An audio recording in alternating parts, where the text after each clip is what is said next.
The Biden administration arrested Donald Trump this afternoon. They had him arraigned and fingerprinted in a Miami courthouse like the accused felon he now technically is.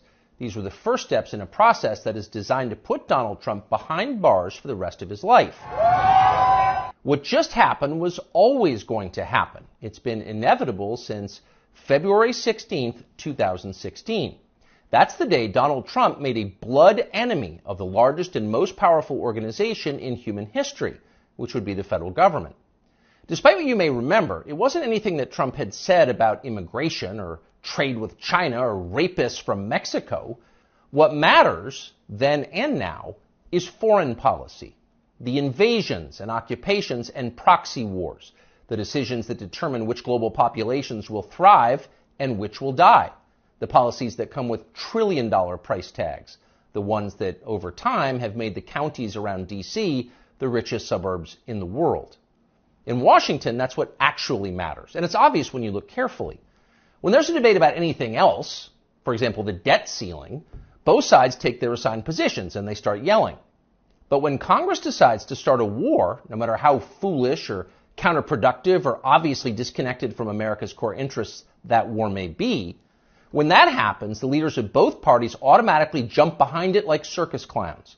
And then they stay there, sometimes for decades. They defend that war relentlessly against all evidence until somebody finally rings the all-clear bell and they can begin to admit that actually, maybe it wasn't such a great idea. We meant well, but it just didn't work out. The good news is we've learned a lot of important lessons. 7.5 years later, we can point to the precise moment that permanent Washington decided to send Donald Trump to prison. Here it is. It's from the Republican candidates debate in Greenville, South Carolina.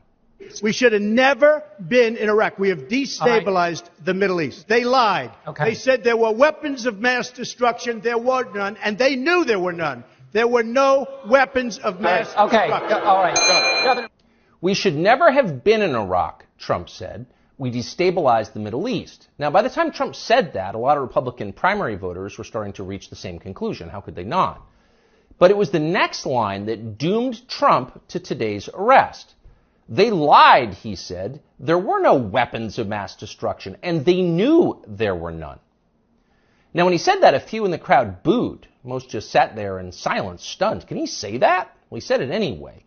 And by saying that, he sealed his fate. That was the one thing you were not allowed to say, because it implicated too many people on both sides, which on this topic is really just one side. Hillary Clinton was guilty of it, but so was Paul Ryan. All of them were guilty. They all knew, they all lied. And to a person, they hated Donald Trump for exposing them.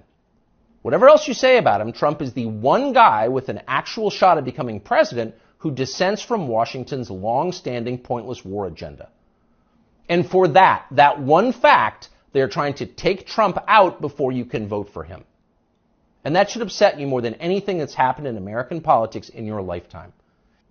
Yes, Donald Trump is a flawed man, but his sins are minor compared to those of his persecutors. In this life, we don't get to choose our martyrs. We can only choose our principles, and America's are at stake.